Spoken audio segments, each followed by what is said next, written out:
বাড়িতে কিছুদিন ধরেই মাছ নাই, আর দুইটা মাছ আনলো, সিলভার কাপ মাছ, আর অফ ক্যামেরা আমি কেটে ধুয়ে রাখলাম। আর কিছুদিন ধরে তো তোমাদের সাথে রান্না বাড়া খাওয়া দাওয়া শেয়ার করা হয় না, আজকে করব। আসসালামু আলাইকুম, কেমন আছো তোমরা? আশা করি ভালো আছো। আলহামদুলিল্লাহ, আমিও ভালো আছি। আর মাছ দুটোকে তো আমি কেটে ধুয়ে রাখছি। আর চলো এখন সিম পেড়ে নেই, গাছের সিম। আর এই সিমের জাতটা তো অনেক ভালো, খাইতে অনেক স্বাদ হয়। যে কোনো মাছ দিয়ে বা তোমার সিমের যদি বিচি হয়, এই বিচিওয়ালা সিম দিয়ে কিন্তু আলু দিয়ে ভাজি করলে বেশি মজা হয়। খুব ছোট্ট একটা ভিডিও তোমাদের সাথে শেয়ার করলাম, আশা করি ভালো লাগবে। তাই স্কিপ না করে পুরো ভিডিওটার সঙ্গে থাকবে, লাইক দিয়ে পুরো ভিডিওটা দেখবে, আর সাবস্ক্রাইব করার পাশে থাকবে। ভালো লাগলে শেয়ার করবে, আর ব্লগটা কেমন লাগলো কমেন্টে জানাবে। আর আমার এই সিমের জাতটার নাম হচ্ছে, আমার ফরিদপুরের আঞ্চলিক ভাষায় বলে কইয়া বা খয়রা সিম বলে। আর দেখো কত সুন্দর লাগতেছে সিমগুলো, একবার তরতাজা ফ্রেশ সিম। আর আমার এতটুকুই হয়ে যাবে। আর সিম পেরে আমি সোজা চলে আসলাম রান্নাঘরে। আর অফ ক্যামেরায় আমি ভাতটা রান্না করছি। আর ওই চুলাই আর কি কড়াইটা দিয়ে তেল দিয়ে পেঁয়াজ দিয়ে তারপরে মশলা দিয়ে ভালো করে কষিয়ে নিলাম। আর আমার মশলাটাকে ভালো করে কষিয়ে নিয়েছি, দেখো তেল ছেড়ে দিয়েছে।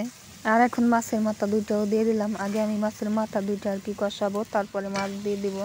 আর মাছের মাথা দুইটা ভালো করে কষানো শেষ, এখন একটু পানি দিয়ে দিলাম। তারপরে আমি আর একটু ঝোল দিয়ে পুরো মাছটা দিয়ে দিছিলাম, আর অফ ক্যামেরায় দিছিলাম। আর 3 মিনিটের ভিডিও দিয়ে সব তোমাদের সাথে শেয়ার করা যায় না।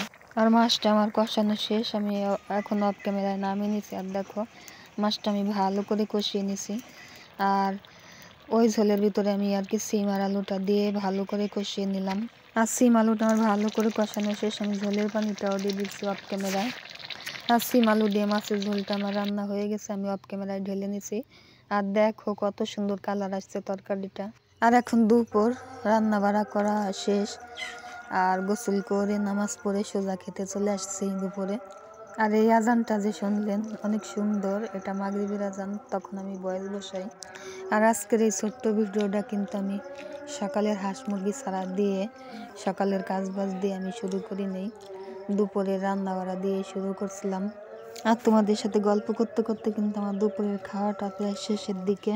আর দুপুরে খাওয়া দাওয়ার পর সোজা চলে আসলাম বিকালবেলা হাঁস মুরগি খেতে দিতে। আর দেখুন আমার মুরগির বাচ্চাগুলো কিভাবে মারামারি করে। আর এরকম আমার সবগুলো মুরগি তো মারামারি করে, তোমাদের সাথে তো অনেকবারই শেয়ার করছি। আর এর আগেও যে মুরগিগুলো পালতাম মারামারি করতো, তাও তোমাদের সাথে শেয়ার করছি অনেকবার। ভিডিওটা আজকের মতো এখানেই শেষ করে দিলাম, দেখা হবে পরের একটা ব্লগে।